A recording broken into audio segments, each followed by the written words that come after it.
Arrogant, throwing fits, ripping shit, tearing it, imperative. Then I'm killing this mic no matter where I live. These derelict rappers acting a fool, this embarrassing is flagrant. That's the nature of this entertainment, and we can't even change it. Guilty before arraignment, now the system tainted. But when we speak, they all laugh at us. And y'all wonder why I'm lacking trust. Try to fight a giant with attorneys that can back them up. That's church versus science, both sides start acting up. I'm late on my assignment, hopping up a mile high, climbing. Obviously never silent, new alignment, I'm defiant, cannot describe it. Used to describe it as a young graffiti artist. Before the beard, I always got carded. Hit every bar, even though my bar's been the hardest. The scars on my face, and I ain't always been the smartest. But I'll show you where my heart is. I said I'll show you where my heart is.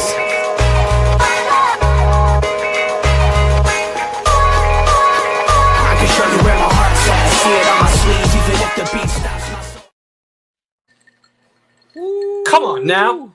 Come on now, let it breathe a little bit, ladies and gentlemen. Tuesday, little sports nonsense and whiskey with the fellas. Tuesday. How we doing, ladies and gentlemen? Robert, Pinky, cheers, my good sirs. Oh, man. Cheers. Cheers. Let's do it. Woo! Yeah. All right, boys. How we feeling? I Good, get to man. try Middle of the my summer. birthday whiskey. I'm excited. A little Yellowstone. Haven't had this before, so I'm looking forward to it. You can't drink that or like watch that show without having this overwhelming feeling of needing to be a cowboy. Like, it's just a fact. Yeah, and I'm like, I couldn't survive. Just kill me. I'd be done. I actually think I'd do great, except for the fact that me and horses don't see eye to eye. So that would be my downfall, unless I can That's fair. overcome that scenario. I haven't wanted to climb back on that horse just yet. Literally and figuratively. Ooh. So, I don't have no ice today, boys. So it's straight up today. Whoo. Damn. oh, ladies and gentlemen, you're about Good to luck. witness a special night from Pinky. He's gonna Oh. fight. He's gonna fight. Ooh. I am in a feisty mood though. So Ooh, I like that. Let's That. go. That's good. That's good. oh.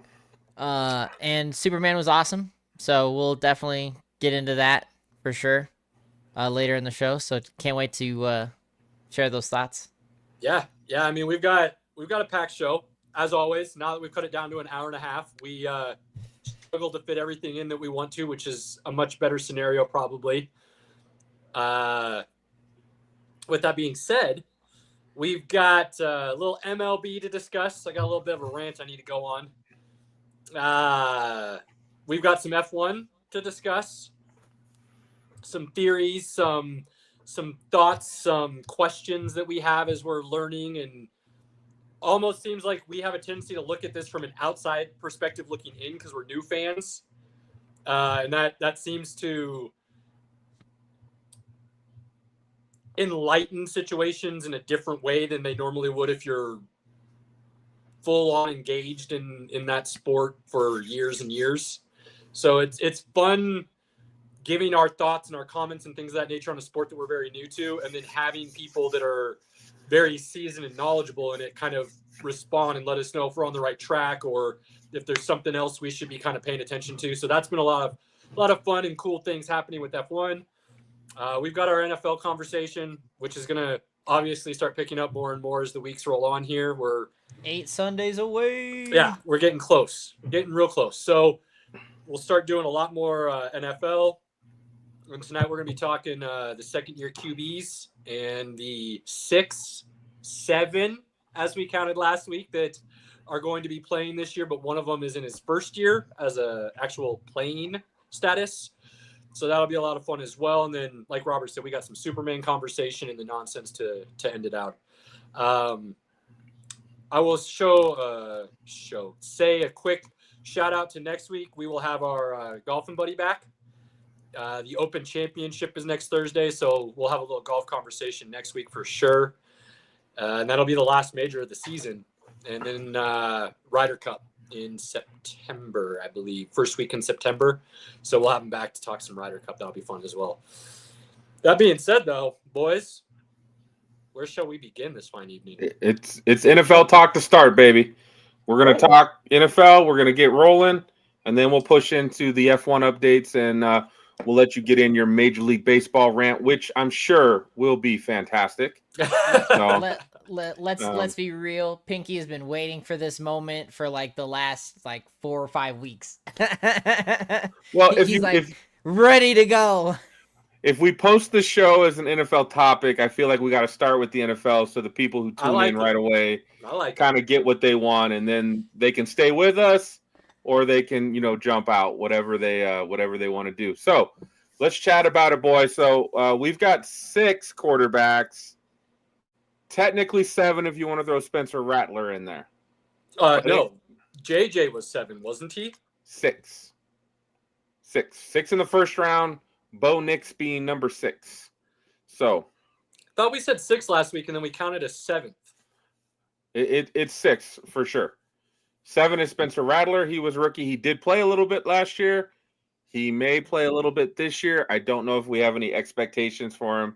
Things didn't look great. He also doesn't have great supporting cast, and who knows if Kellen Moore will play him at all, and then he might just go right to Tyler Shook. Yeah. 6. It is 6. Just wanted to make sure we back that up. Pinky knows. Well, last week you said 5, and then we counted 6. Then I just remember we were off by 1 after we went through the list. That's all I'm remembering. Okay. Well, we're gonna start out. The number is semantics. Okay, just leave the number out of it. We were wrong with numbers last week too, but it's okay. Let's talk about these sophomore QBs. I do have to put it out there. I am super excited for what these guys can do. I would love to see all these guys be successful and have this draft, that next draft next to the 83 draft for quarterbacks, right? 83 had a lot of quarterbacks drafted. They had 2 all-timers. So had the Dan Marino and John Elway in the same draft. It's crazy. And then a bunch of other guys sprinkled in. A couple of Pro Bowls. Bunch of other guys sprinkled in. You're just not going to mention Jim Kelly like he's a no-name? Well, Kelly technically got drafted, but then he didn't play for 2 years because he went to the USFL. That's fair. Okay. It's still that draft, though. I feel like Kelly does not get the recognition he deserves a lot of the time because he lost 4 straight Super Bowls. But people don't want to talk about the fact that he got his team to 4 straight Super Bowls. I'm a Kelly dude, man. I love Buffalo. I rooted for Buffalo during those 4 Super Bowls. So I'm all in on the Buffalo Bills of the 90s. I made my first sports bet on the 1990 Super Bowl between the Giants and the Bills. I bet my grandfather $2 on the Bills to win. And he was happy to take my money. That grandpa. Nobody feels wide right more than a Buffalo Bills fan. Especially after the 3 Super Bowls after that. So, they've got 2 wide rights. 2 that they lost on. That's crazy. So this rookie class, if they all have successful careers, will possibly be better than 83. So we'll see. So let's start off this conversation. I'm going to let you guys talk a little bit before I talk about them. Let's start off with the one guy that who knows what's going to happen, J.J. McCarthy. Well, let's pause for a moment. List the 6 so everybody knows what's coming. I want to make it clear that this is exactly what we're talking about. So we got you got Caleb Williams, you got Jaden Daniels, you got Drake May, you got Michael Penix, you got J.J. McCarthy, you got Bo Nix, okay. Mr. 5 Lettuce. And you want to start with Mr. Caleb Williams, do you? No, he said McCarthy. Oh, my bad. He did say McCarthy. I'm out of here. That's it. He's out. I threw him off. All right. Cut off. J.J. McCarthy. Robert, what are you thinking? What are you thinking about J.J.? Definitely. I'm excited just because we didn't. It's his sophomore year, but it's truly his freshman year, right? So definitely excited to see where they're coming, especially with where the Vikings ended their season last year. So a lot of big things. I think it's one of the more exciting storylines to start this season. See where we go from here. Caleb, what are your thoughts? I don't think they let Darnold go unless they felt supremely confident in what J.J. McCarthy can come in and do day one. And I'm on record saying after some reevaluations and re-looking at tape, I think I see what Jim Harbaugh is talking about. Now, do I think he's the best quarterback in that draft? To be determined. We'll see. But I think he's a lot more talented than what he was able to show at Michigan. Oh.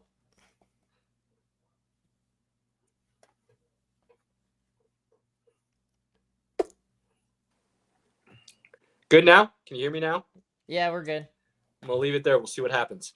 I think he ran a very specific style of offense at Michigan. And I think the fact that you never heard anything from him and he ran that offense to perfection and did exactly what was asked of him, I think says a lot about him as a quarterback, being able to manage a game and lead his team to victory. Now they're going to be asking him to throw a lot more. But when I went back and watched him throw and looked at some of the, we'll call it arm talent that he put on tape, while minimal, I saw some really good stuff. And he's a lot more mobile than I think people give him credit for or realize at the same time. So I'm actually expecting similar to what we saw from Nix and Daniels last year for J.J. McCarthy's first year. I really am, because he's got a ton of weapons. That offense is supremely loaded. They added to that defense to make it even more stout. And they have arguably the best QB whisperer play caller in the league right now. So I'm high on Minnesota again this year, even though they're going with a new quarterback. I said the same thing last year with Sam Darnold that I'm basically saying this year with J.J. McCarthy. And I think the fact that so many people had counted Darnold out last year and said he couldn't play, and then he did what he did last year, I just don't see how J.J. McCarthy won't come in and do the same thing again if they let Darnold walk. I don't think you do that unless you feel really good about what you already have, even though he hasn't put anything on tape in the NFL yet. Right. So I would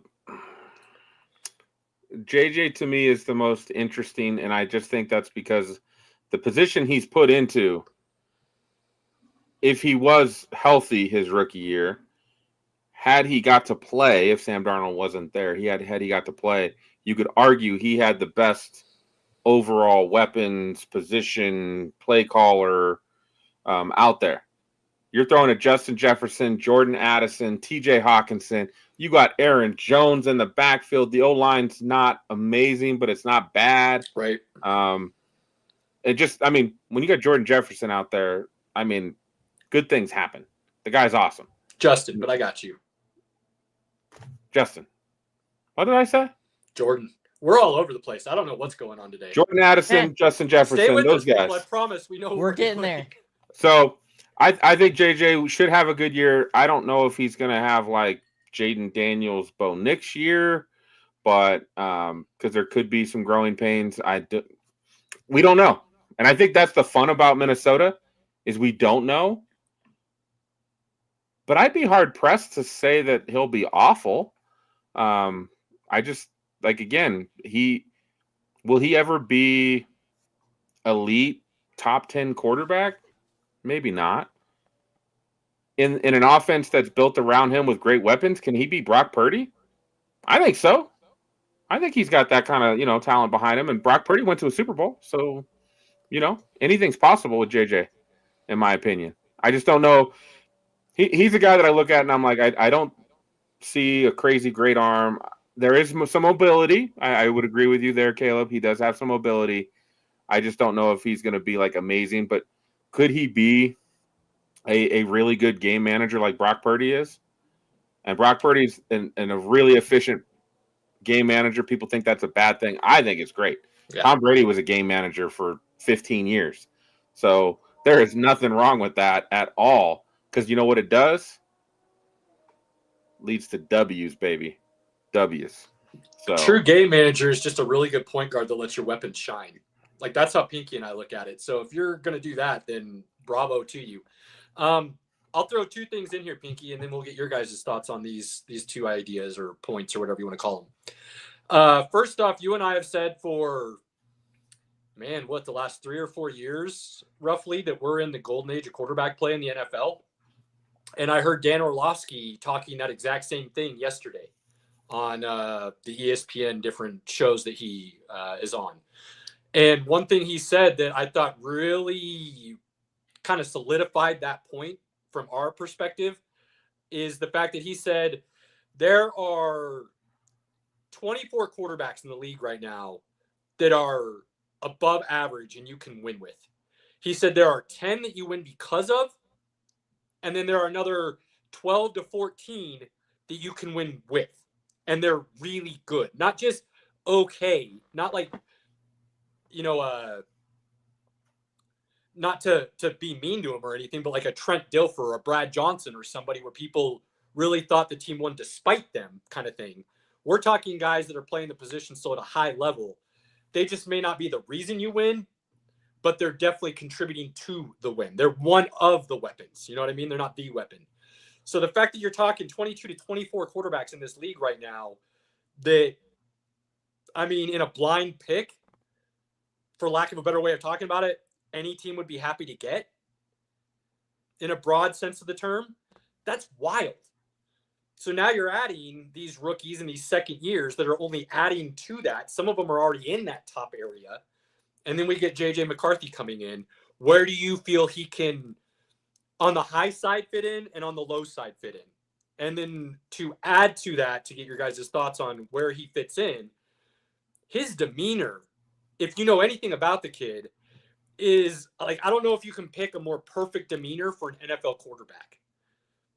The dude is all about zen and self-reflection and easygoing, but cares very much, is willing to let things slide off his back and move on to the next situation, isn't going to let weight hold him down from mistakes and things of that nature. Like, as far as a personality goes, it's hard to find a better fit for that position. So all of that said, where is he slotting in high and low end, do you think?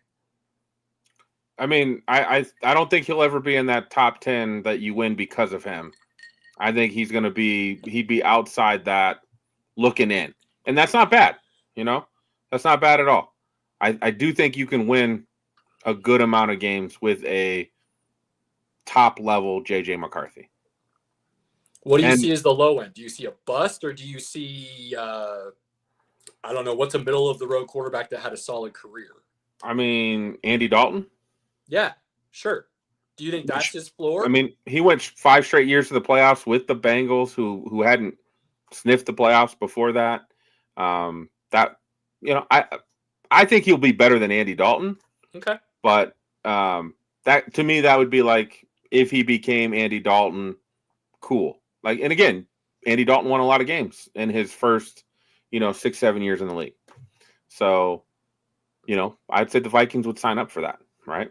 Yeah, absolutely. Yeah, I would agree with your take and Orlovsky's take. The only 2 teams right now that I'm like, they absolutely don't have a quarterback per se is the Saints and the Browns. Of one that you're like, I mean, roll a dice and throw it out there. I don't see anybody on the Saints. I mean, if you want to say the Saints, I guess I can understand where you come, but I'm surprised you say the Browns because we are so high on Shedeur. And we are. I mean, again, we have no. Like he's going to be there, but we have no data on Shedeur, or do we have any? Like, I don't know how this team is going to perform with him. But let's not talk about the Browns or Shedeur. We wasted way too much time on this show last time we talked about him.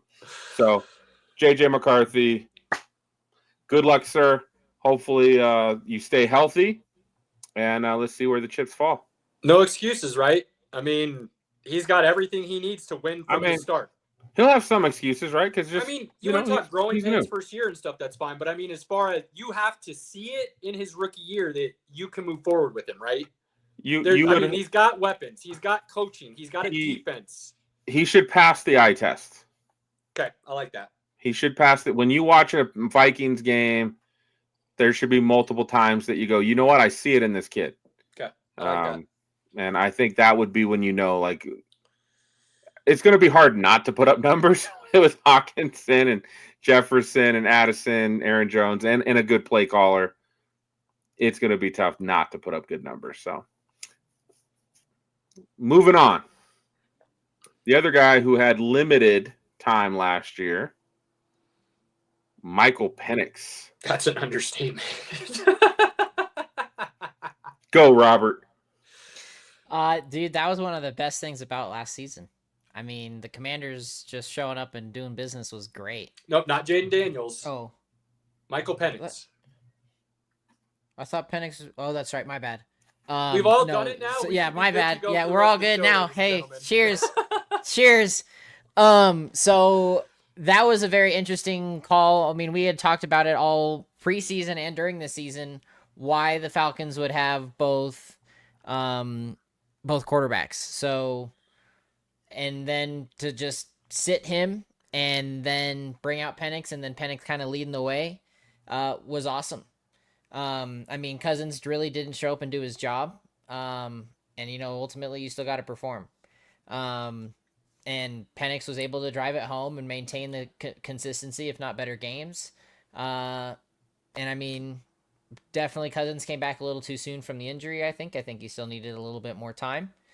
But, that's the price of competition, right? You always want to be the guy until you're not the guy. So Well said. It's unfortunate. I'm a big, you all know this. I'm a big Cousins guy, but ultimately, again, if you're not going to win the games, then it's time to move on. Go ahead, Caleb. I got some thoughts, but go ahead.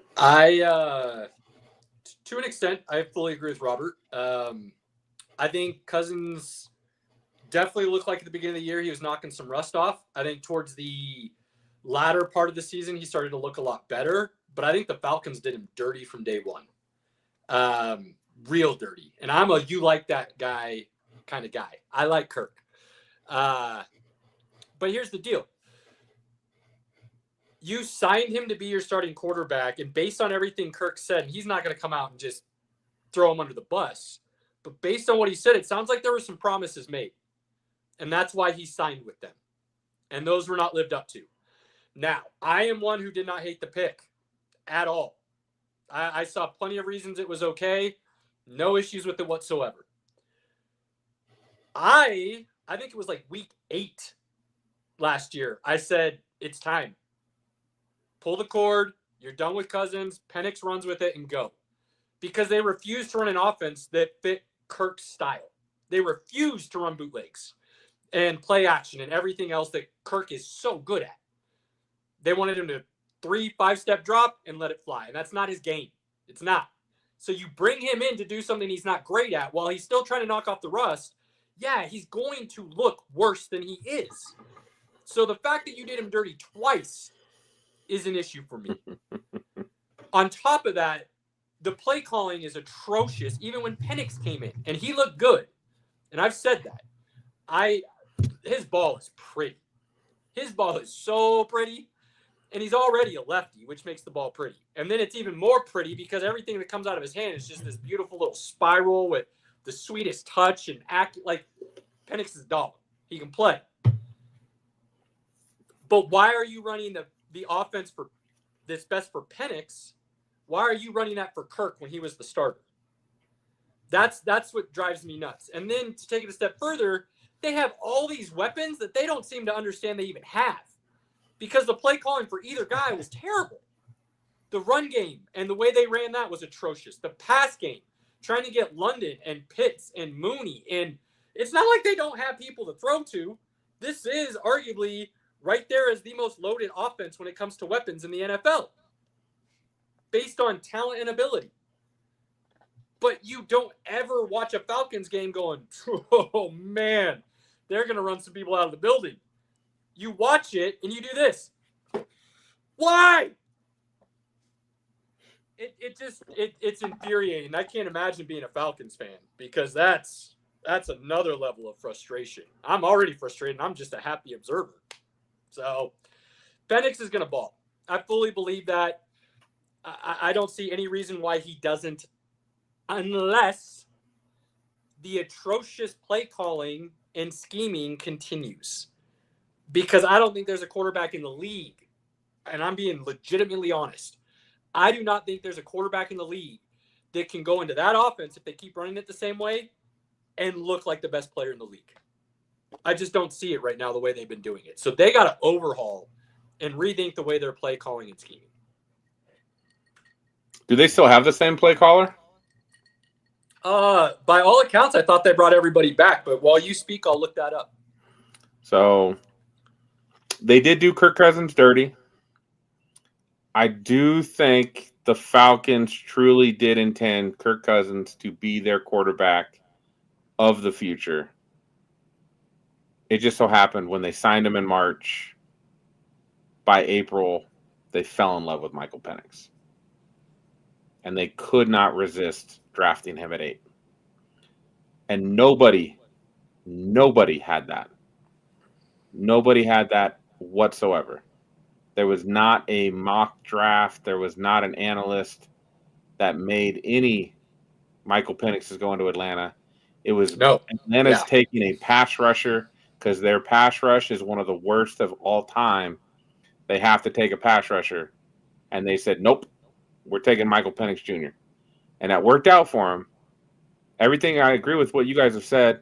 The play calling was really bad. Kirk Cousins is trying to figure things out.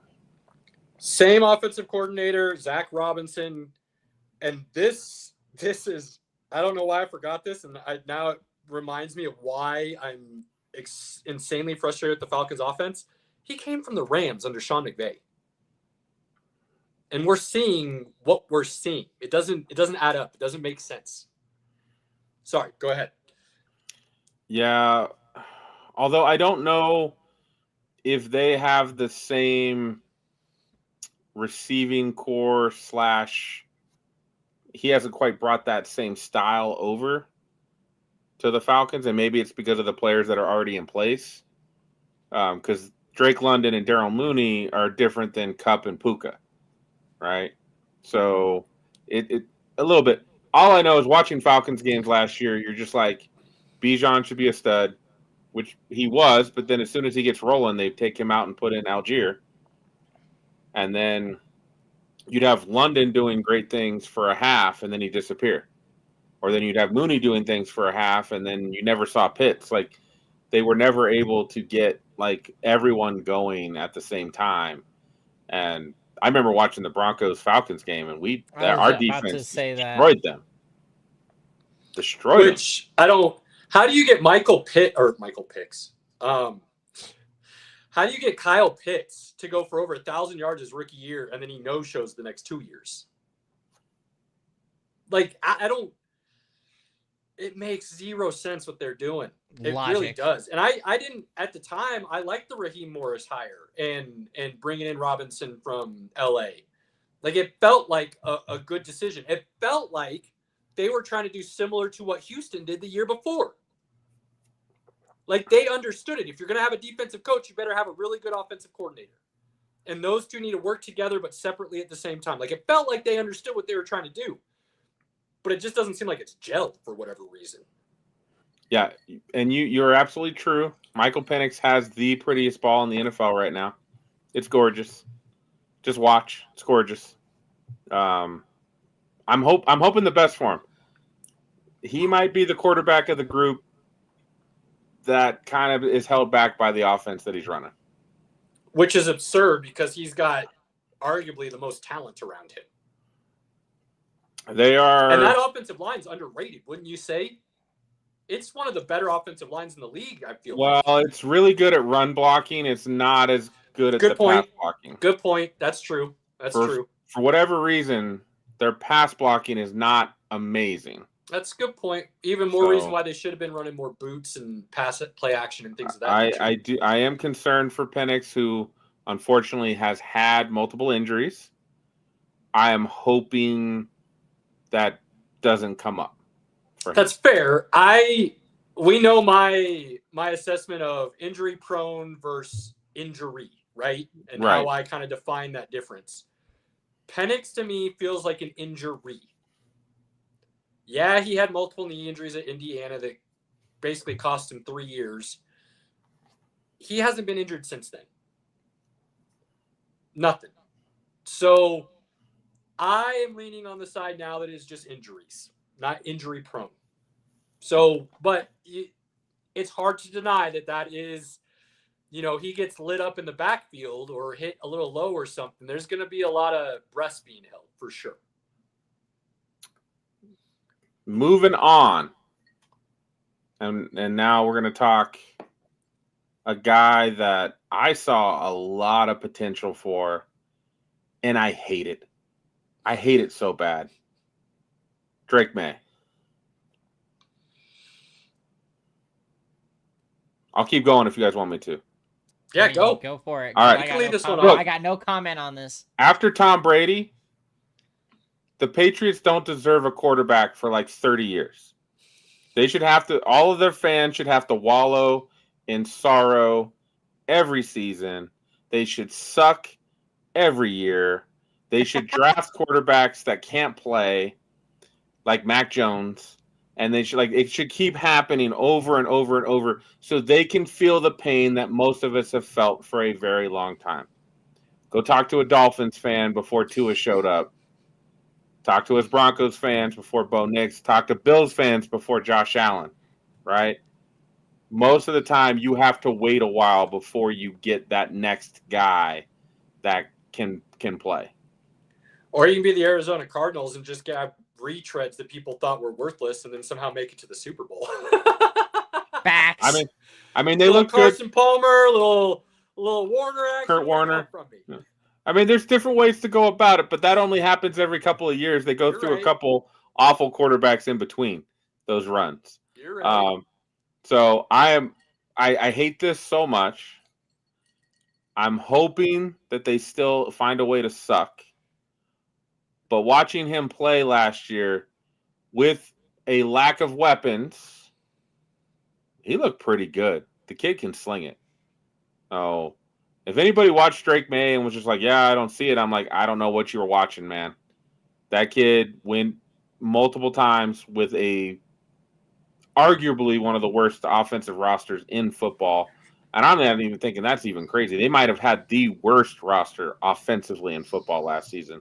O-line, wide receivers, everything. Play calling. It was all bad. And he still, multiple times, looked really good. So, I am excited to see what he can do. I still hope they lose.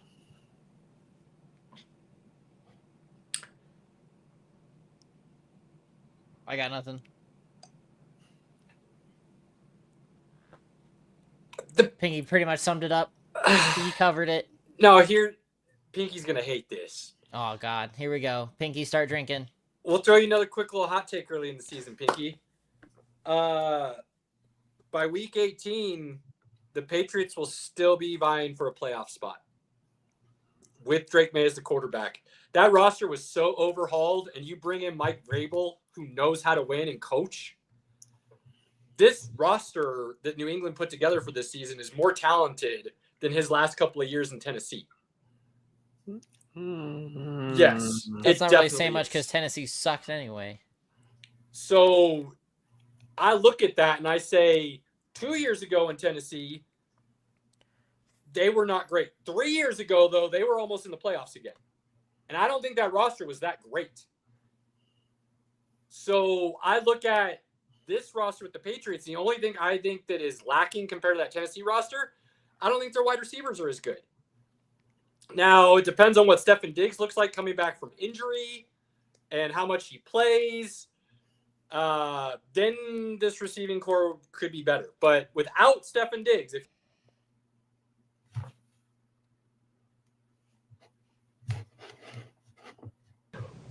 good? No? Yeah? Okay. I don't know. If he's not looking like a stud from day one, then the receiving core isn't as good as what Vrabel's had in the past. I don't think that necessarily matters, though, because even if they don't have Stefan Diggs, like Pinky said, May looked pretty good in a lot of spots last year with like Pinky said, might be the worst offensive roster in the league. And they're bringing all those same guys back. So there's at least a sense of familiarity and something they can build on with those guys. So it's not going to get any worse. I think the running game is going to be better. I might be on the outside, but I think Ramondre Stevenson's really good. I think he had a bad year last year. The fumbles were an issue, but I still think he's a really good running back. And then you add Travion Henderson to that. I think you get a really good split backfield with two really good weapons. Hunter Henry has proven he can still play tight end at a above average level. And the defense got better. And they got a better coach. So while I'm not predicting them to be in the playoffs, I think they're very much vying for a playoff spot by the end of the season, because I do think Vrabel and the pieces they add in the offseason are enough to take another step. And I expect Drake May to as well, because as much as I didn't think he was going to be one of the better quarterbacks in this draft, and I would have taken some guys over him, sounds like I'm going to be eating some crow, because I think he's right. The eye test for what I saw last year, dude's balling. I do think he can ball. Drake May can ball, and I hate it. I hate it so bad. Pox on and him another and guy who and the Patriots may not get the credit he deserves for his athleticism and running ability. Yeah, he can move. He can move. I look at a lot of these guys like Aaron Rodgers, if you will. Never considered a running quarterback, but if you force him out of the pocket, he's going to take it and he's going to make you pay for it. It's just not his first decision. You know, he'd rather throw it 15 yards down the field than run for 8. But they have that kind of sneaky running ability. Yeah, Aaron could run. Let's not kid ourselves. Aaron could run, and then he'd do his discount double check afterwards. So hope we get to see that again this year. I love that. I don't know if he's going to break that out anymore, but I loved it. All right, Drake May, good. Patriots, I hate you. Let's talk some Caleb Williams. The Bears. Robert, what? Bring it. Tell us. I mean, wasn't anything exciting. He came in talking all this hot shit, and well, he was shit. So, he did fine, but like it wasn't anything amazing, and he saw a lot of the ground. He did see a lot of the ground. Maybe he won't this season, and that might change things. But otherwise, I'm not really, I'm just waiting for the Bears to do something like I have been for my whole life. So we'll just see how it continues. Okay. Caleb, can I jump in here? Just like the Browns, we'll continue waiting. I'll let you finish on this one, Caleb, but because you're Caleb, namesake, naturally. It's a great name. It's a great name. Yeah, thank you. There's good people named Caleb. There are good people. So Caleb Williams is probably the one guy with the most hype that may have had the most athletic tools of any of the quarterbacks who got into the worst situation.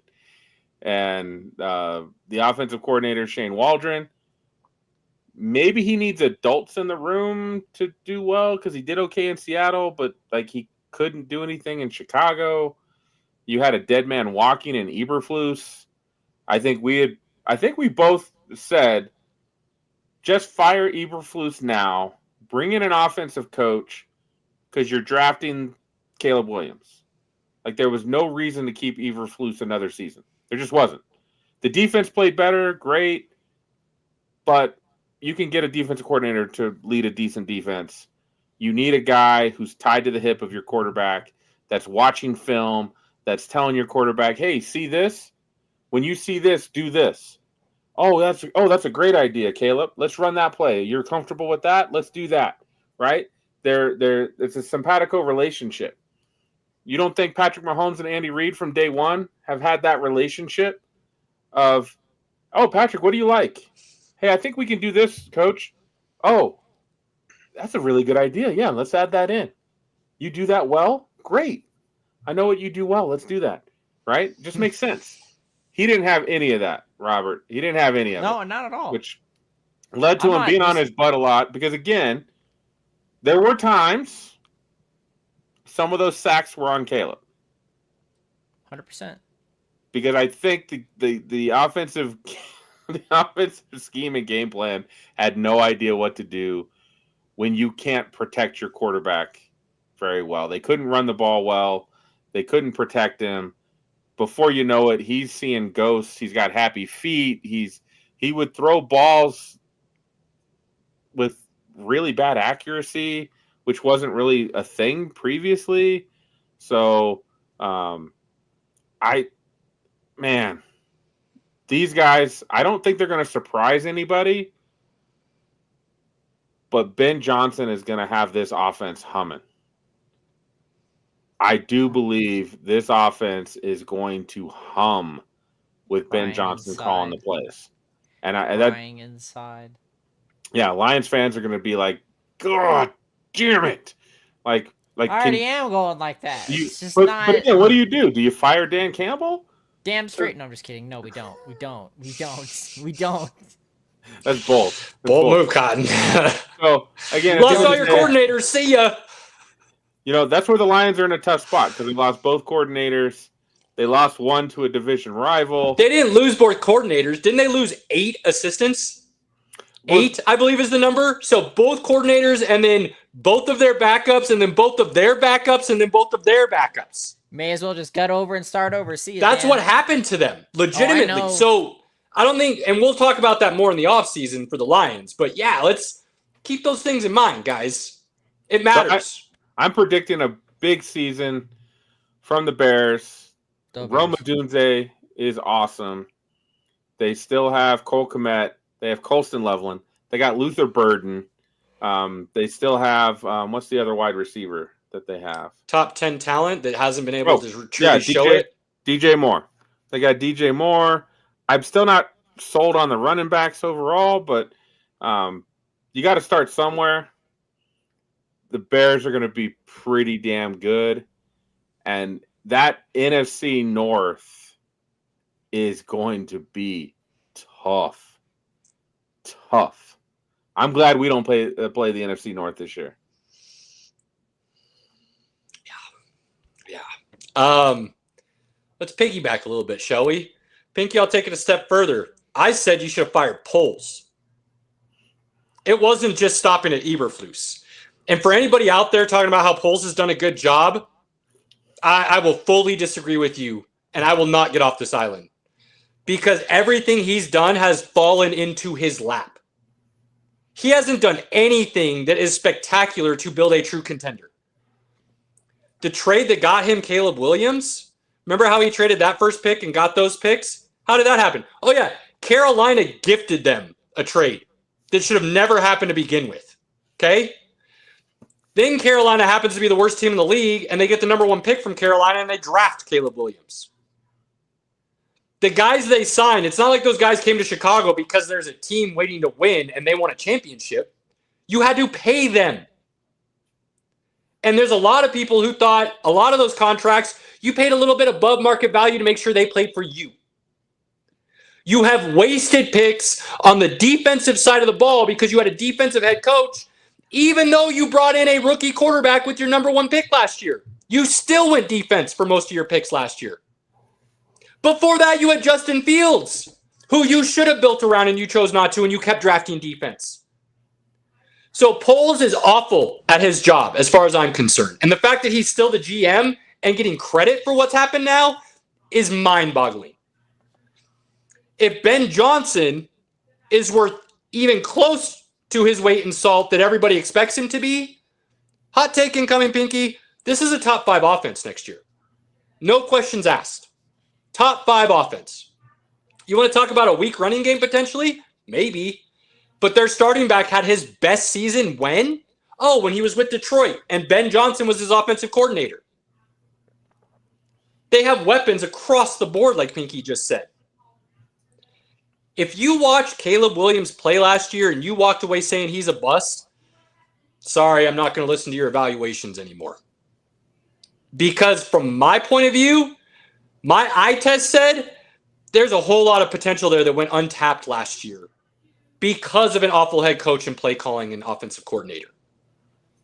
There is zero excuse for the way that team handled their business last year. And if you want one perfect example of that being the case, go look at the Washington Commanders game and watch what happened at the end of that game.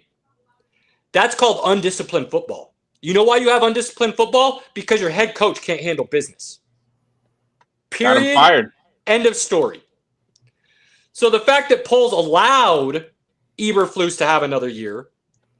The fact that Poles is the reason they were where they were even before that, I don't give him any credit. Now, all that being said, I expect a big jump from Caleb Williams this year. And if I don't see it, I will be more than willing to eat a appetizer of crow. And then we'll see how his career plays out from there. I fully believe he failed last year because of the leadership around him. Plain and simple. And again, Ben Johnson, by all accounts, should be able to come in and hit the ground running with the team that he has in front of him.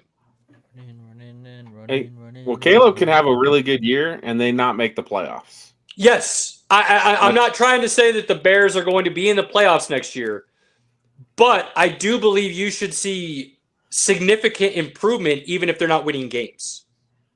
They should be right there. It's just their division is so hard. So hard. Lions, Packers, Vikings, Bears. But Probably the best. Probably the best division of football. I think DJ Moore's a top 10 talent. I do. I think if you look at his numbers and you look at the teams he's played on and who he's played with, the fact that he's put up those numbers is absolutely incredible. I won't argue with you. I think Luther Burden was the best wide receiver in the draft. I'm on record saying that multiple times. Stud. I think he is better than Rome Odunze, and he will eventually be their one. And Rome Odunze will just stay as the two, the T. Higgins type. That's how good I think Luther Burden is. But I say all that, Pinky, regardless if I'm right or wrong, if that talent's there, this offense should be just cruising. Just cruising. And I'm not saying that to put down Rome Odunze. I think he's T. Higgins. So he could be on a one on a bunch of other teams. That's how good I think he is. I just think they have that much talent around them that you're going to see a very dangerous passing game, especially with those two tight ends. I would definitely disagree with you there. We would definitely disagree there. Odunze is better than Burden all day, every day, twice on Sunday. But yes, sir. Odunze was the third best receiver on his team for a point of time. Just keep that in mind. Again, not trying to knock him. With a quarterback who couldn't throw the ball. No, I'm talking about in college before he came out. He's all right. We'll see. I'm not saying he's bad. I'm saying he's really good. I am amazed that Luther Burden dropped the way he did. That dude is a stud. We will see. All right. So I think we all agree Caleb should have a bounce back year. Should make things in the NFC North. I'm thinking NFC North football will be must-watch TV this year. Both Norths will be. I mean, you still got the Browns in the AFC North, but the rest of the team should, yeah. Everybody's going to kick the shit out of the Browns. I'm betting the Browns or the Saints are getting the number one pick. Someone's getting Arch Manning, and hopefully it's the New Orleans Saints. So, all right. That would be something. All right. So now we go to the media darling, Mr. Jaden Daniels.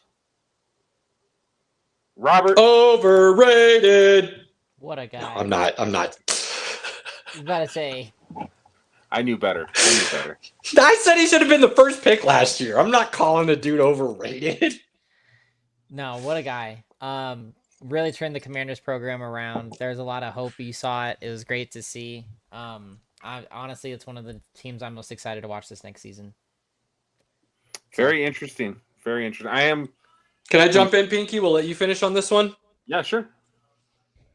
I just said I thought he should have been the number one pick. I think the dude's supremely talented. I am fully expecting them to have a step back second year. I am fully expecting to see a little bit more struggle out of Jaden Daniels and this Commanders offense this year. Same thing happened to CJ Stroud. Now, a lot of injuries with CJ and a lot of issues around him where he lost his weapons, the offensive line, this, that, and the other. So it's not like he played terribly to have that down second year. But if you look at the Commanders and you go through and kind of dissect last season and truly remember what happened, and Pinky said this before, there's a lot of late third quarter, fourth quarter kind of comebacks, where a lot of his numbers came from. Where, I mean, they had, 2 Hail Mary victories last year, or last second throws to win. Those things don't usually repeat themselves. They usually regress when that's how you won the games that you did. I'm fully expecting his numbers to look very similar, but their record to not be in the playoffs. And I think that's going to cause a lot of people to be like, oh, what with Jaden Daniels? I guess he's not as good as we thought he was. Oh, let's go ahead and shit all over him. No, he's going to look great still. But it's not going to look as good as it did last year in the sense that they're winning games. And so people are going to then all of a sudden put on these negative opticals rather than these positive opticals. And they're not going to speak things into existence to make it better. They're going to talk them out of existence to make them worse. And that's going to be no fault of Jaden Daniels. I just think the team supremely overperformed last year.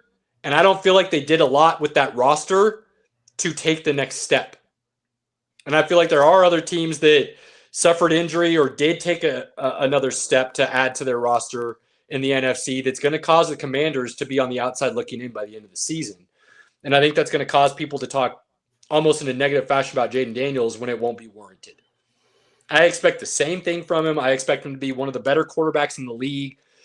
Hard to argue that he's not already one of the 10 best quarterbacks in the league.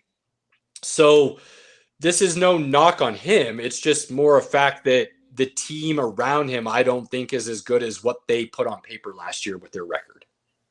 We'll see, man. I mean, they got Laramie Tunsil to play tackle. That was one of their weak spots. They did get Debo. What Debo do they get, right? That's the big thing. What Debo do they get? They get Debo.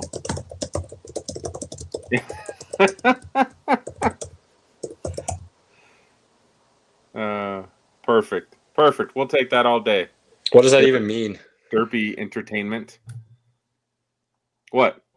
What does it mean? Made me sub. He loved Batman. That was easy. Homeboy sub loves means love. Sub. He subbed to our show. Oh, subscribe! Oh, You're with us, Caleb. Thank you, guys. Oh my goodness. Jaden Daniels. Jaden Daniels is awesome. Had a great season. I think the Commanders will still be very competitive. I don't know if people I think they got lucky getting to the NFC Championship game. They faced a Lions team that was decimated with injuries. So I mean, only on the defensive side. But the offense still scored like 30 points. Just saying, decimated. Well, maybe. The Lions offense still did most of what it could do. It's the defense could not stop the Commanders at all. So I think they're going to be pretty good. I tell you, every time I look at a Jaden Daniels highlight and I see how crazy thin that dude is, I'm still concerned. I'm still concerned about the getting banged around, getting hit. Pinky, can I throw something out there? Can I throw something out there that I'd like you to focus on this year and see if it's truly your how do I want to say this? To see if it's truly your stereotype, your prototypical, or if it's so ingrained into you. You're talking about the bias? Not even your bias, just the way that you think about what a quarterback should be. Because you carry, and I'm not saying this in a bad way by any means, so if it comes out that way, I apologize, but you carry a very old school, prototypical, statue-esque version of what you want your quarterback to be. And I feel like over the years you're willing to move that needle a little bit in the sense that you were willing to give certain quarterbacks more credit than you originally did, but not in the sense that you would want that as your quarterback still. So for this season, my ask of you would be, now that we're starting to see less square peg round hole and truly play into strengths, Do you think that's as important as it once was? The running, the frailty, if you will, the stature, the height, the Caleb, weight, all those things. I will never, ever, ever, ever, ever not want my quarterback to be a little thick. Okay? I'm going to want him to be a little thick. I'm going to want him to be able to take some hits here and there. Because you know what? No matter what, it's a physical game. You're going to get hit. You can only survive so long. Thankfully, Lamar has done a pretty good job of showing you can survive being a little bit smaller, but he's got a little bit of thickness to him now. A pretty good job? Hold on. I'm not done. He's been really, really faster than most people, so he's able to avoid those. Jaden Daniels is not that level of fast. He's actually smaller than Lamar, and Lamar has thickened up as he's gotten older, which has taken a little bit of his speed. So Lamar's not quite the frail kid that came in, faster than any player that's ever played. He's thickened up a little bit. What did I tell you about Lamar, though? The very first thing when you brought that up, what did I tell you about him? Do you remember? You kept trying to say he could throw the ball, he could protect himself. About his running.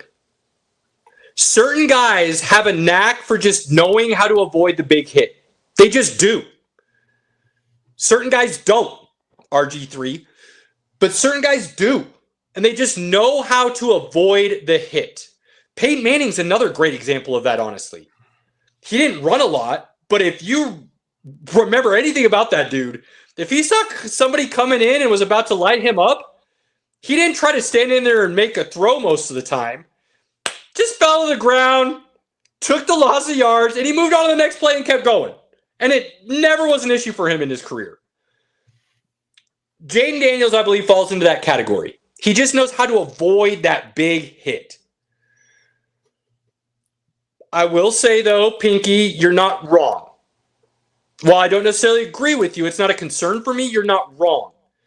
And over the course of a career in a long NFL season, especially if you're trying to go deep in the playoffs, the lack of weight on your body can become something that could be concerning. And so I would like to see him put on a little weight in the next couple of years. Hopefully he does that. I got no issues with the dad bod from Mahomes. You get lit up. It's nice to have a little cushioning. So straight up. While I don't share the same concern, I can understand the sentiment in the Jaden Daniels frailty issue. It's got me a little worried. I'm again, would I draft him in fantasy? Would I still want him as a quarterback? Sure. But it's got me a little nervous. All right. We gotta move on because we still got a lot to talk about, and we're going a little long. Robert, tell us a little bit about Bo Nix, baby. Dude, well, we kind of talked about it last week. They are overhyping the Broncos quite a bit. Yes, that's your boy. It's my boy. I'm excited. I'm loving with what the Broncos added in the offseason. A lot of good hope. We haven't had a lot of hope lately, so it sucks we're not going to be able to go to training camp or anything like that. But hey, we're going to get a good experience. I feel like we're on the right path. It still got to do some development, but I really, really think Bo's going to be dialed in this season. He's going to be one of the it guys for sure. Caleb?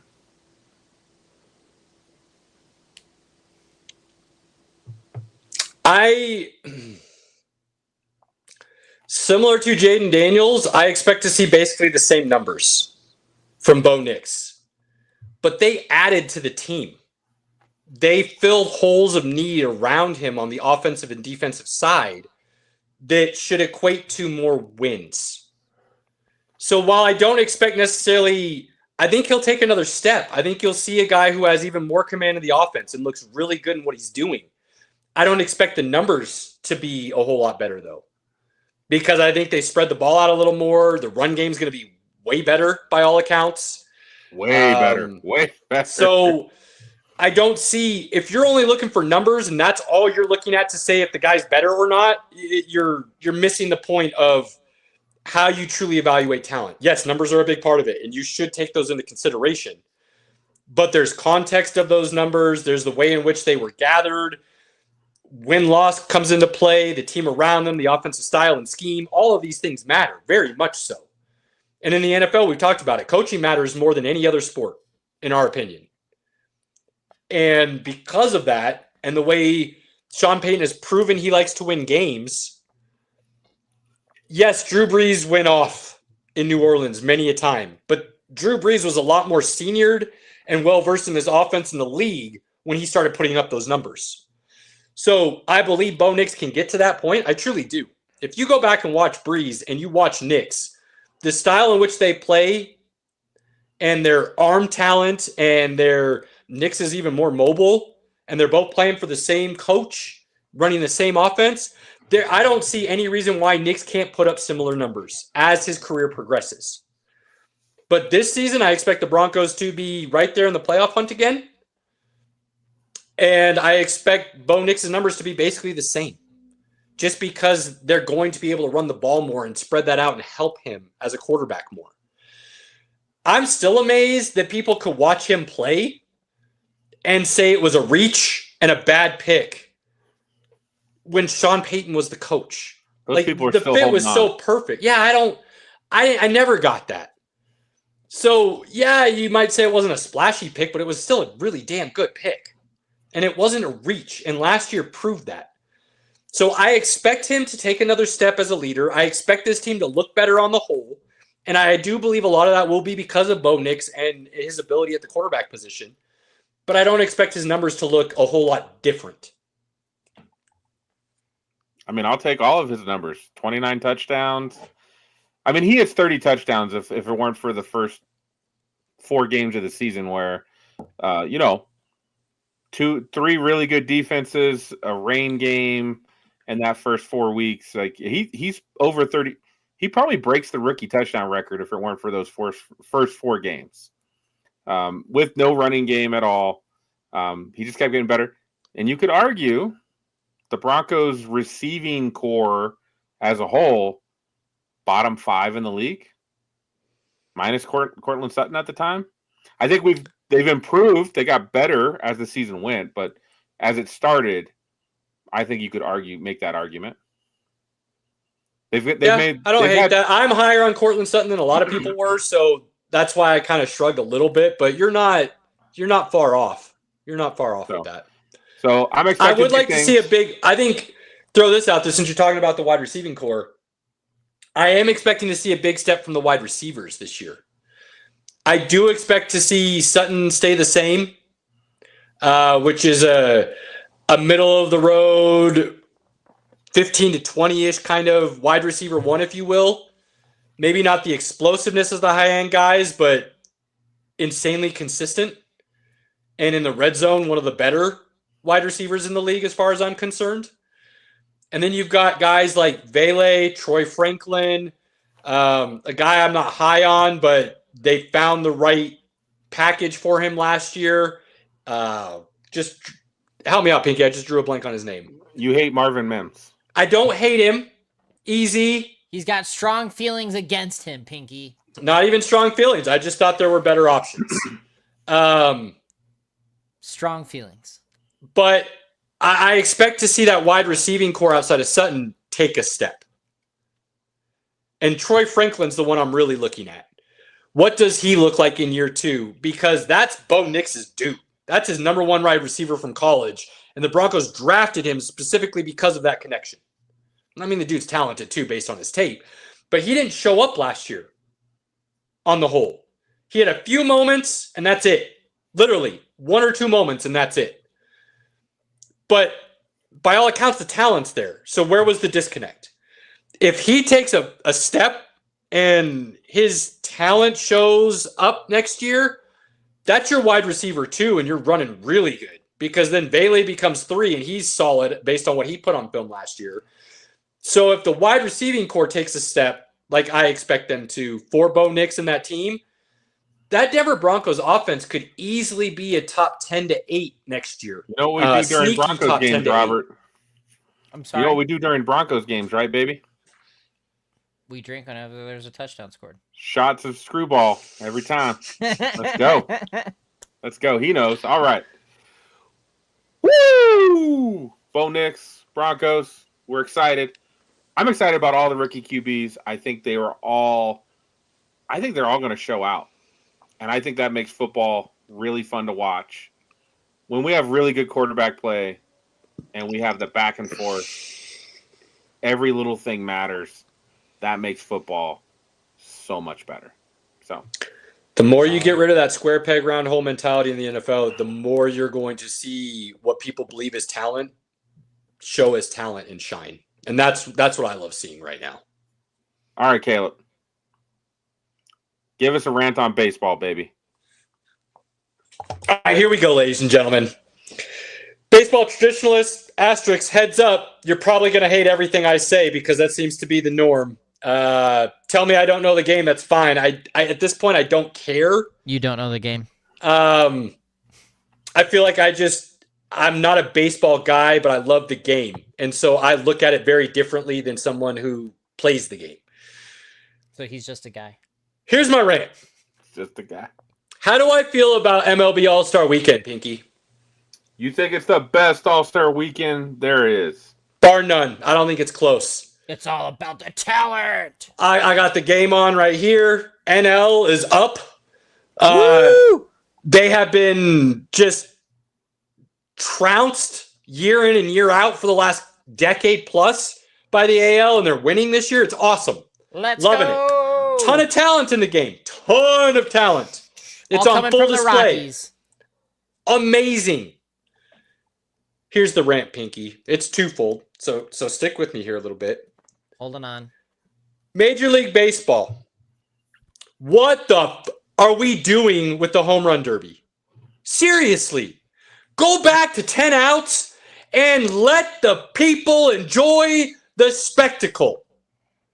I'm watching the home run derby last year, and I'm like, was that a home run? I don't know. They go, woo, hit up, back to the batter. Woo, hit back to the batter. Woo, hit back to the batter.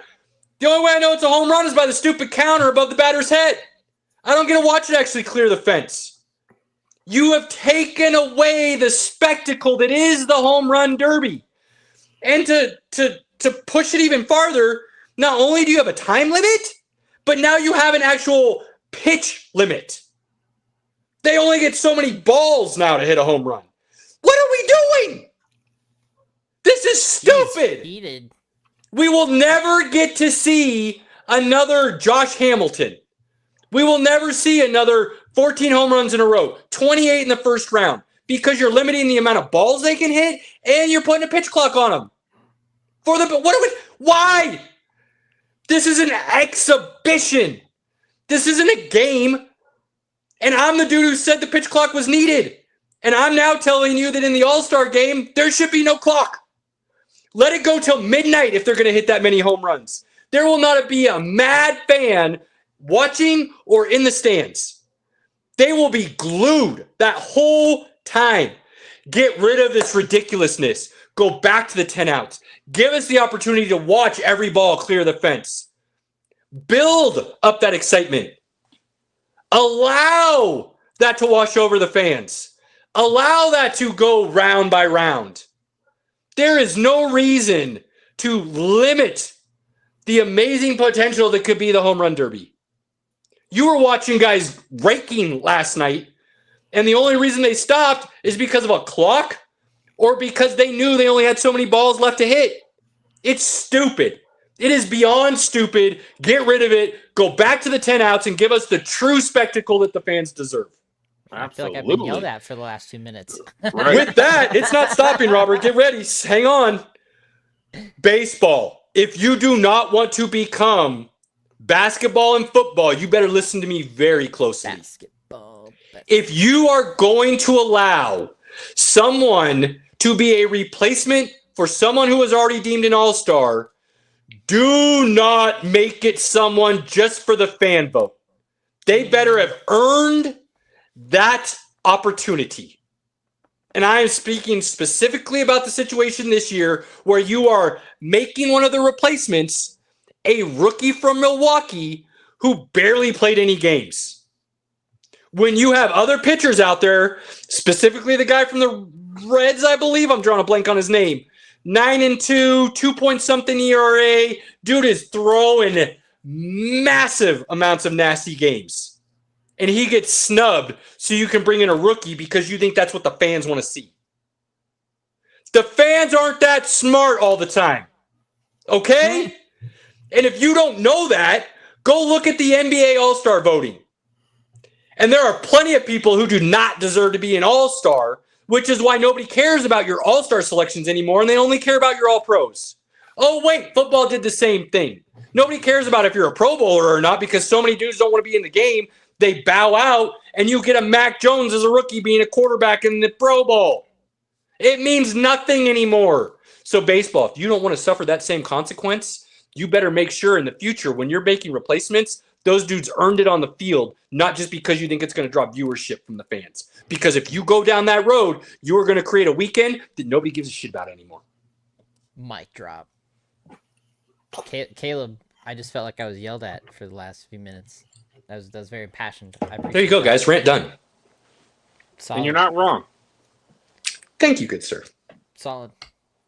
Well, we've only got a little bit of time left, so I really don't feel like talking about F1 stuff. We got sorry guys, we're gonna skip the F1, but it wasn't like major talk. It's more just kind of theories and thoughts and the fill of the voids. And I was trying to get a feel for if what we're thinking is on the right track and that kind of stuff. So we'll Sunday get the 27th.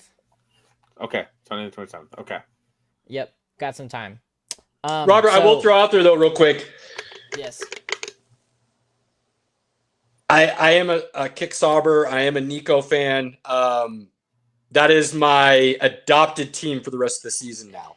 And they will be my number 2 next year, even though I'm a big Cadillac man. But represent Batman. Dude, the more I go through it, I'm sorry, I know we're not talking F1, but dude, I cannot get enough of I truly believe Nico's one of the best drivers on the grid, and he just doesn't have the car to back him up. And I am just loving everything I'm learning about this guy right now. So I have become a fan overnight, if you will. He's great. He is absolutely. Actually, I just built the Lego speed car for Kick Sauber. Nice. I got that one in Ferrari. So that Derpy, we'll take whatever reason you're here, man. Come hang out. We enjoy the company. Appreciate it. Batman. And I've got a bunch of Star Wars stuff too. So like that's just the beginning. But so Superman. I do have to eat my crow. James Gunn did a brilliant job. Wait, stop. Sorry, I know. Sorry. Are we going spoiler or spoiler free? Let's let the people know. Let's just throw it out there ahead of time, and I'm going to go on a limb and say, guys, spoilers are coming because I want to hear these guys' true thoughts. I haven't seen the movie yet either, but at this point, like Robert is a magician when it comes to this nonsense for us, and the way he can break things down, the way I'm able to bounce ideas and knowledge off of him to get my own knowledge up. I don't want to wait. I'm not going to see it for a long time. If you haven't seen it yet, turn us off now. I hate losing viewership, but I want to hear this man break this down right now, and I'm gonna eat it for everybody. He can probably do it spoiler free. I mean, yeah, but I there's a lot of things I really want to break down that it'll go into the spoilers territory. Let me ask this: can you do it in 15 minutes? Oh yeah, absolutely. I'm already ready. Or just throwing this out there, or do we go full on spoiler breakdown next week and just give the people a week to see the movie? Because we usually like to give the buffer. We're usually really good about the buffer. So maybe we do spoiler free this week, and then next week everybody's just prepared for it. That's fair. All right, we'll give it a week. I'll do it spoiler free. And then we'll follow up on that next week. But we got to make sure we got time for it. I will make sure you have your full 30 minutes next week, just because I am that interested in this. Apologies for this week. No, it's all good. So James Gunn really did a fantastic job. Fantastic job. Because this again is one of the true tests for where the DCU goes from here, and he knocked it out of the park. I mean, this is like reinstilling part of what Superman is as a hero, and he oh my gosh, by far one of the best Superman versions that have come out. And the one of the smartest and best things that has come out of anybody's mouth for any Marvel DC Comics thing is when James Gunn said nobody wants to see the baby come to Earth, nobody wants to see Batman's parents get killed, nobody wants to see Uncle Ben die. We know the story, we know what happens. Those are canon events. They are going to happen. So what else is there to know? And all of the passion was there, and how he's still understanding being Superman and doing what he thinks is right. And Lex Luthor just steals every scene that he's in. Nicholas Hoult did a phenomenal job. Nicholas Hoult is awesome. Yeah, he is one of the best parts, if not the best part of the movie, followed by Crypto. Crypto was a great addition. I wasn't expecting it to be that good, but oh man, having Crypto in the movie did a lot. Rachel Brosnahan's Lois Lane, hilarious. Mrs. Do you like the chemistry? Okay. Is that on-screen chemistry believable, legit? It is electric, bro. Nice. I was like, I'm here for it. I was like, man, do I need to leave? Like, I need to leave the theater. I can go. Need a cigarette at the same time? That good, right? huh? Like, if you need anything, like, it's good. So it makes me ask questions. Like, yeah. does Superman, like, how does Superman hold himself back from just? That's what The Boys is for. That's another comic story. But yeah, this is literally and as Derby is putting it in the chat there for everybody. I'll put that on display. That couldn't be a better comment. Because the Zack Snyder interpretation is good. It's a very different version of Superman than anybody's ever got to see. I will not take those flowers away. But that's not my Superman. My Superman is what was just delivered this weekend, what he stands for, who he is, what he's doing, and just how he does his day to day. Pinky, get that. Let me ask you this: is this because I've heard James Gunn talk a lot about the character and his inspiration and how he truly draws from the comics? Would you say this is the most comic accurate Superman we've ever gotten? I would say it's the most comic accurate. It is one of the most comic book faithfuls because of all of the elements that it uses, and why it's not an accurate comic book, I would say, adaptation is because, and James Gunn has said this in some of the interviews, and it makes a lot of sense when you see the movie. He's can be beaten, which is one of the biggest quarrels that I had with Man of Steel and Batman vs. Superman is they made him near invincible, which, yes, that is what Superman is, but that also takes away some of the humanity. So it really was more like just exactly, the cartoony than comic booky. And well, really help me understand the difference. Kind of. Because we know I'm not good on the DC lore outside of like Batman and Joker kind of stuff. Batman in general. I don't know a lot about, I mean, obviously you know the basics about Superman. But outside, like we've talked about, I don't know anything about Clayface. Like who the hell is Clayface? Like I was just learning about Justice League through the Zack Snyder movies, you know, kind of bringing those characters in. So I'm very new to the DC universe as a whole. So what do you mean by, and Derpy, thank you for the interactions here because it's helping me learn some stuff. What is cartoony versus comic booky? Like, where's the distinction, if you will? So cartoony, he's more campy, he's more funny, he's more like, in a sense, like the original James Bond, having that quick joke for the right moment or just saying the right thing to ease the tension or whatever it is, and he just drives that note home. Where comic book Superman, he has a little bit more of like the intellectual side of him, where he's like breaking like that altruistic, always do good kind of. Okay, that helps. Thank you. So, and when you get this comic booky version, or not comic book, the cartoony version, it really gives you that element of, okay, this is where James Gunn builds his movies off of humor, because there's not a lot of humorous or forced humorous parts. It's just natural, but it makes sense for the story that's being told. And what I really enjoyed about it is it is already putting you into a position. And I think that's what made Tom Holland's Spider-Man so likable, is he's already been Spider-Man. He's already been Superman for 3 years. So you have a lot of this, like, okay, like, we're already taking off running and we're seeing where the story's going, and where a lot of these other stories are going to start being told in the DCU verse. Now, this would be a great way to start. That's exactly basically what you've given me, along with some other ones. So yeah, thank you, Derpy. So this question I find fantastic, because I feel like there's possibly 2 people to pull this off.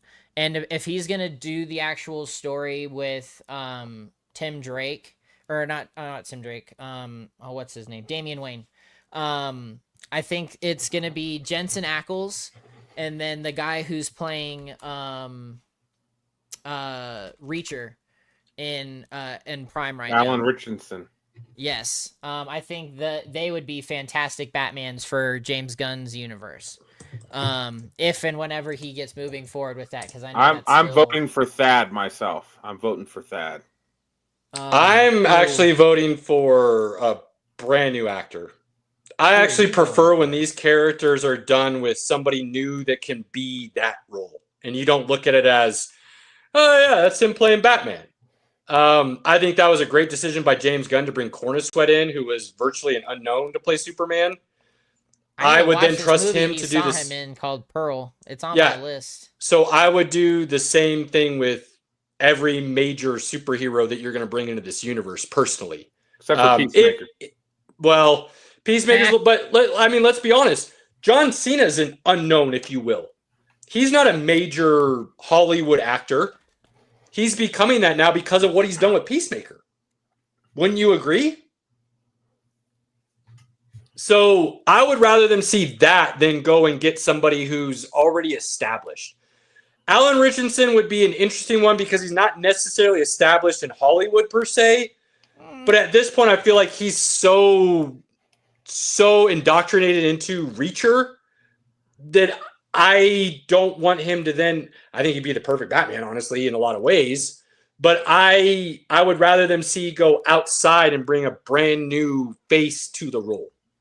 That's fair. Look, I haven't got to talk yet. Sorry, Superman. Jesus. It's my time. Superman was pretty awesome. The music, the moments. You had a lot of moments. I teared up in a couple moments. I was like, damn. Superman really does it well. I will agree. I will say, if you ever go watch a comic book movie, do not ask with Andy. Do not ask him what he thinks. He knows too much about the comics, so he goes I'm I don't know as much about the comics myself, so I'm just entertained. If I'm entertained, it was a damn good movie. Andy's like, well, they did this and then they did that, and he did bring up the point that Superman is such a badass, but in this movie, he's not the same badass that he is normally in the comics. So that's an issue, which I can understand.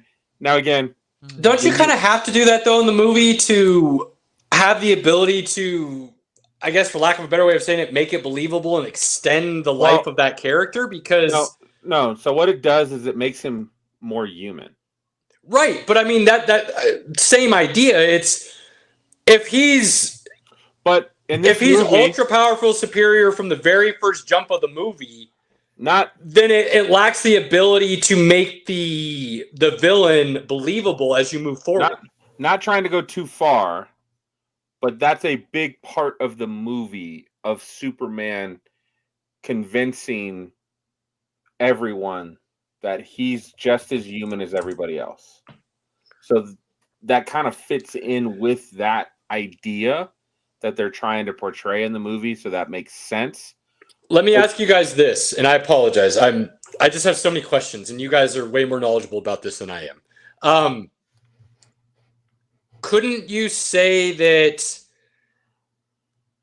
making him more human in a sense, or beatable, or however you want to look at it, couldn't you say that that is inherent of him growing up on Earth?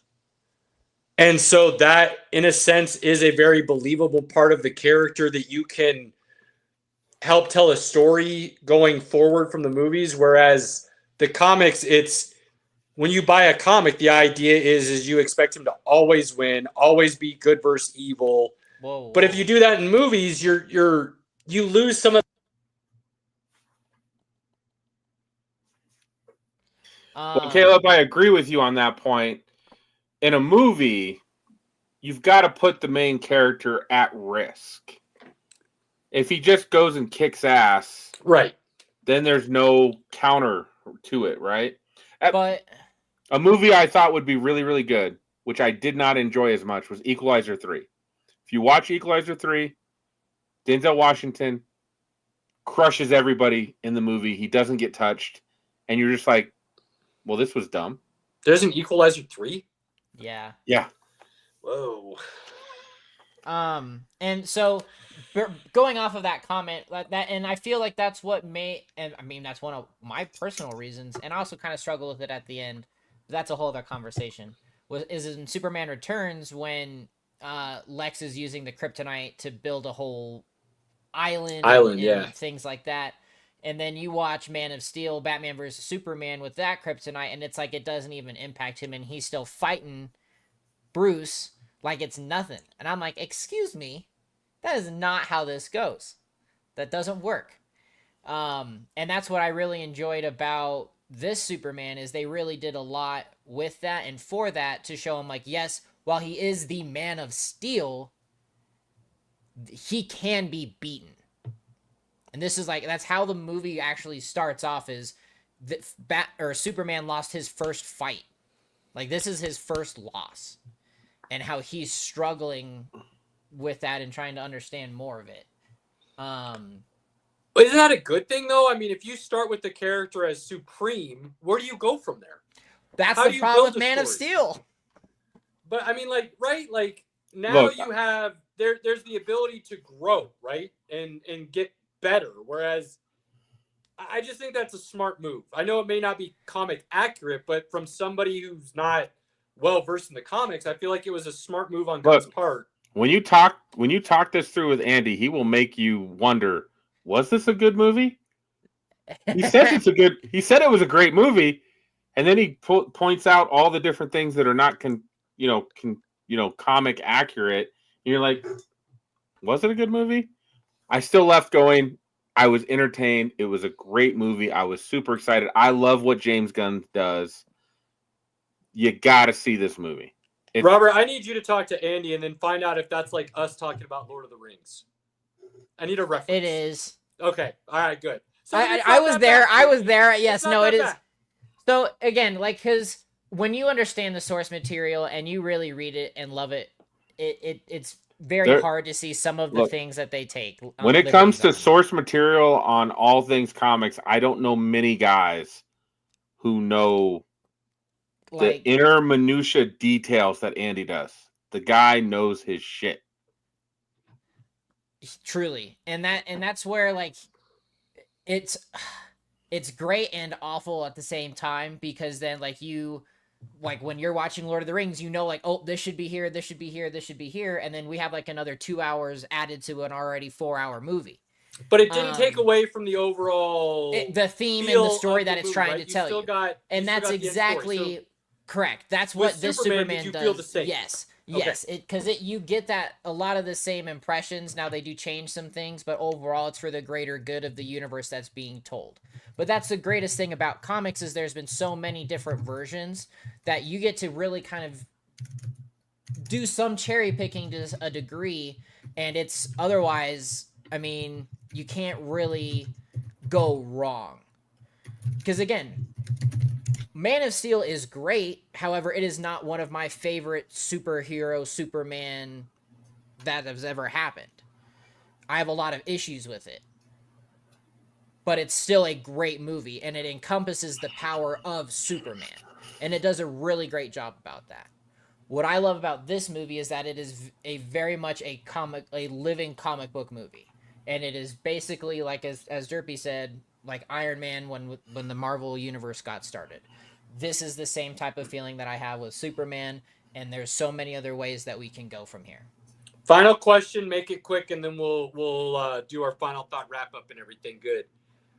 Do you feel confident now, Robert, after watching this movie, that you're going to get a universe from James Gunn that rivals that of what Marvel was? Oh no! This guy. Can you hear me? Can you hear me? Yes. Okay. I'm going to get this worked on next weekend, I promise. Do you feel like this movie will set the tone to be able to create a true universe like Iron Man did for Marvel, where they can build off of and have 5, 6, 7, 8 phases? Depending on what they do and what they tell, I think the potential is there, but it has to be set up right. But this movie, like you said, you're eating your crow. This movie is a cornerstone that they can build on. Correct. Okay. And we'll get into the spoiler things there next week where I really build off of that, but there's a lot of key reasons as to why. All right. I love it. Derpy, I hear you, my guy. Stick with us. Promise. We love the interaction. Gentlemen, final thoughts on this wonderful evening. Yes, we had a great time. Good football talk. Pinky finally got a lot off his chest. He's been holding on to that for several weeks. So it's holding it. He's a very satisfied person. And, I mean, hey, we got to talk comic books. Derby, I'm excited for you to keep tuning in. Definitely catch us up on Facebook for some of the other conversations, man. But, hey, everybody, it's been awesome. I love it. I love talking nerd stuff and sports stuff. I always learn something every week. It's Let's great. be honest. If you want to follow us, the best page to do it is going to be our Facebook page. We're a little old school, whatever you want to call it. Facebook is where we've got a majority of our content. If you want to watch our videos, our live show, things of that nature, YouTube, Facebook, you can listen to it on all the TikTok. Oh, TikTok, we got a lot on too. Yep. You can listen to all the audio on Apple and Spotify. But yeah, we appreciate anything that interacts with us. Pinky, final thoughts, good sir? Boys, I had a fantastic weekend of wrestling, boys. It was awesome. Had a great time. I'm so excited. Wrestling was great. I'm just going to say, Smack Talking Raw Friday. Like, comment, subscribe. Come on out. Let's have some fun talking about all wrestling. On that note, ladies and gentlemen, we will continue to say it. The dead season doesn't exist anymore. And I'm going to say it until football starts. That's probably going to be my weekly ending until football starts, because we just filled an hour and a half of content with ease. And there's still plenty of other things we would like to talk about. So I promise you, if you enjoy any of these conversations and any of these topics, hit us up, because we love to interact. And that's what we're trying to build here. We want to be old school ESPN with the sports we cover and the nonsense and things of that nature, where we give you a lot of variety and topics and things of that nature. We don't want to just be one thing and slam it down your throat. But we also love the interaction. Like, we want this to be something that can be a community and it can grow. And, you know, we always say, everybody's got a take, everybody's got an opinion, and you should be willing to voice it at any time. There is no reason to make anything personal, right? Like, if you don't agree with somebody, give them a reason for why you don't agree. And then if you still don't agree after you've both spoken, be willing to say, agree to disagree, and walk away, and that's okay. Because the fun of it is being able to have the conversation and learn and grow from everyone, even if that doesn't change your opinion. Maybe it only solidifies your opinion. But be willing to just have a conversation and not make it personal, because everybody's allowed to have a thought and an opinion and a take. On that Do our note, voting on the hero bracket. Today's the last day. Tomorrow, second round gets announced and we move on to the finals. So go get your votes in while you still can. Get it. I'll say it again. We can't thank anybody who supports us in any way enough. It truly does mean the world to us. We do not care how cliche that sounds. It's what we're trying to build. Do not take those quality moments with your family, friends, loved ones, inner circle for granted. Jump on those opportunities whenever you possibly can and cherish them as much as possible. We appreciate all of you. Until next week. Cheers. We're out. See ya.